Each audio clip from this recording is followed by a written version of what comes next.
Ya, ketemu lagi di Horror Nest Monster of the Week. Ya, ini episode yang kedua dari Monster of the Week yang berdiri sendiri ya, Ya, Bang? sudah jalan sendiri Dan sekarang. kemarin episode yang pertama kan kita mengadu Apa aduh? Itu apa namanya, muka rata. ya, kalau kamu belum lihat itu bisa lihat di sini, Ya, di sini tuh. lihat. Nah, bisa Ada. lihat di situ ya. Dicek yang aja. episode sebelumnya. Nah, hari ini kita akan mengadukan sebuah monster yang terkenal juga ya, cukup legendaris, sering main film, Ya. dan kita mulai dari Sableng dulu. Nggak seperti asing. biasa. Nggak Seperti asing. biasa. Ya. Karena aku yang wibu, maka aku yang versi Jepang. Lah. Ini Sableng yang versi Tiongkok. lain Jepang. Nah, Saya- yuk, monggo Sableng. Ya. Kalau hari ini kita bahas itu hampir serupa juga kayak episode lalu. Ini adalah Jiangxi, kalau monster versi Sableng ya. Jiangxi itu apa? Jiangxi adalah zombie atau vampir ya. Kalau teman-teman tahu, dulu ada film Tiongkok yang sering main Sabtu pagi di salah satu stasiun TV itu. Chinese Ghost Story. Ya, Chinese Ghost Story dan sebagainya itulah. Itu adalah Jiangxi. Jadi Jiangxi ini adalah mayat hidup yang disengaja dihidupkan oleh ritual-ritual tertentu untuk kepentingan yang menghidupkan itu. Jadi kalau di situ ada pendeta tahu gitu ya, atau apa gitulah ya, bukan nyebut agama tertentu. Dia Ya, gue barusan nyebut agama tertentu. Oh, Iya. pendeta sesat. Ya, pendeta sesat itu menghidupkan vampire itu untuk membalas dendam atau untuk mengerjain orang. Nah, akhirnya tokoh utamanya menempelkan mantra ke jidatnya. Oh, ini vampir lompat-lompat itu toh. Iya, vampir Kok nggak loncat-loncat kamu itu. bilang dari awal vampir lompat-lompat? Nah, itu saya mau ngasih tahu namanya Jiangxi. Kalau Iya, itu kok kan cukup dijelaskan dengan vampir lompat-lompat, semua orang langsung ngerti. Langsung Ini ngerti.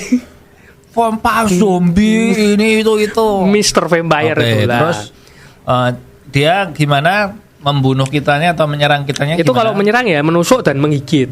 Teman-teman pasti tanpa dijelaskan sudah tahu cara menghindarinya. Kalau cara bertahan kalau bertemu dengan itu. Gini tuh. Tahan nafas. Nah, terus tempelin tempelin mantra yang kuning-kuning itu dan dilempar beras ketan. Wah, biasa meledak. Oh. Itu berdasar. Jadi sedia beras ketan. Iya, beras Dan sedia ketan. kertas Mantra. yang, tulisannya apa ya orang ngerti. Ya, bawang putih. Nah, bawang putih bisa juga. Loh, bawang putih? Bawang putih iya. Bawang putih Dracula. Oh iya, Dracula. Ya itu beras ketan sama dan air seni perjaka po. Susah itu. Air seni perjaka Susah loh, air disiramkan. seni perjaka susah loh. Ya, air seni bayi-bayi itu dipopok pres sudah. Ya gitu. Cukup lengkap itu karena punya aku paling gampang, Bo. Oke, baiklah. Sekarang kita ke Jepang. Oke. Nah, di Jepang, Jiangxi ini disebut dengan sebutan Kyonshi. Sebenarnya mirip ya, kalau dari riset-riset yang aku ketahui, kemudian aku nanya sama si penyihir Jujutsu Kaisen itu, ini kalian pernah lihat Kyonshi ini nggak sih? Nah, semua dari yang aku tanyain akhirnya bilang bahwa ya Kyonshi itu sebenarnya adalah ya vampire China itu yang diterjemahkan ke Jepang.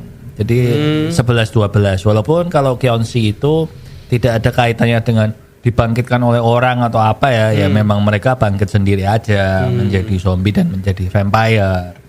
Kayaknya yang di Jepang juga nggak lompat-lompat ya. Nggak loncat.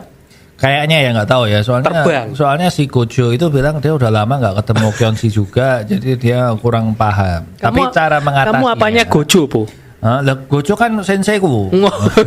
Nah, si Gojo bilang cara mengatasinya kalau kamu ketemu sama Kyonshi ada 3, tapi yang satu tidak akan saya sebutkan. Yang saya sebutkan 2 aja. Jadi yang pertama adalah caranya membawa cermin, karena Kyonshi ini takut dengan bayangan mereka sendiri. Jadi kalau kamu lihat Kyonshi lempar cermin, maka dia akan takut. Ini gampang untuk dibawa setiap saat, karena kita kan punya handphone, punya kamera selfie. Jadi kalau ada dia, ya kameranya dibikin ke selfie Nyalain. mode, tunjukin ke dia, terus dia takut. Wah, takut. Yang kedua nih, kalau handphonemu ternyata mati baterainya karena baterainya udah bocor, mungkin udah setahun kan biasa mulai bocor ya. Handphone yang nggak disebut mereknya itu, yang mirip Samsung mereknya. Itu kan biasanya udah bocor baterainya setahun kemudian. Nah, bawalah biji-bijian, dan biji-bijiannya ini bukan dilempar ke dia, dilempar ke tanah, karena nanti Kyonsi ini akan ngitungin biji-bijian yang di lantai, terus kamu kabur pada saat dia ngitungin biji-bijian di lantai. Sembarang biji apa aja itu? Pokoknya biji-bijian, mau kuaci, pokoknya lempar aja ke tanah, nanti dia ngitungin itu. Nah, yang ketiga tidak saya sebutkan karena tidak mungkin bisa kita membawa itu. Pokoknya nggak praktikal lah, karena kertas mantra kayak yang China itu jadi nggak praktis. Dah bawa handphone sama bawa kuaci aja. Mungkin kalau Cheetos gitu bisa nggak ya? Bisa dilempar ke tanah kan? Dimakan mungkin. Ya nggak tahu. Mereka. Nah, ini Kyonsi ini ngisap darah juga. Dia menghisap chi. Oh, menghisap chi dengan cara menggigit. Jadi lebih bahaya daripada darah menurutku. Karena kalau chi itu kan berarti kita mati kehabisan energi, bukan kehabisan darah kan. Kalau kehabisan darah kan ada donor darah. Nah, kalau chi gimana? Harus nyari orang yang bisa transfer energi, susah. Yoko dong nyarinya. Kok Yoko? Nah, siapa? Oh, jadul banget ya. Goku gitu loh. Ini bola semangat. Genki Dama. Gitu. Jadi lebih serem mana, yang China atau yang versi Jepang? Menurut Sableng lebih serem yang mana? Serem Tiongkok lah. Soalnya saya sudah terdoktrin dengan film-film Tiongkok itu yang tentang Mr. Vampire dan teman-temannya lain-lain itu. Kalau dulu wedi, kalau sekarang sih nggak takut sih, lucu malah nontonnya. Tapi kalau dulu nonton agak takut-takut gimana gitu. Menurutku Jepang juga belum pernah lihat. Sebenarnya kalau kita sama-sama tidak memiliki senjata pada waktu bertemu, itu lebih serem yang Jepang karena disedot energi kan, disedot ki-nya kan, ki-nya.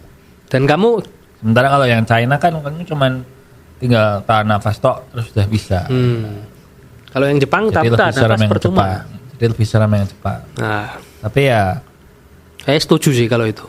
Loh ya udah. Berarti satu sama ya belum? Ya, satu sama. Lebih serem yang Kyonsi daripada yang Jiangxi. Oke.